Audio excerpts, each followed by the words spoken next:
نے بھی جب آفریدی صاحب وزیر اعلیٰ KP کے منتخب ہوئے تو میں نے ان کو ٹیلی فون کر کے ان کو مبارکباد پیش کی، اور میں نے ان کو کہا کہ آپ کو KPK کی اسمبلی نے آپ کو منتخب کیا ہے، میں آپ کو مبارکباد پیش کرتا ہوں، آپ منتخب وزیر اعلیٰ ہیں،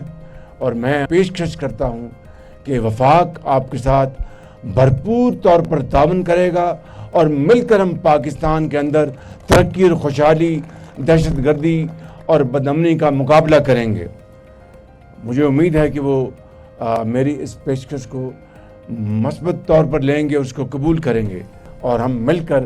پاکستان کو عظیم بنائیں گے۔ پاکستان کو اللہ تعالیٰ نے بے پناہ معدنیات سے نوازنا ہے، چاہے وہ چترال ہے، چاہے وہ گلگت بلتستان ہے، چاہے وہ آزاد کشمیر ہے، چاہے وہ بلوچستان ہے، KPK ہے، اور اس طرح اور بھی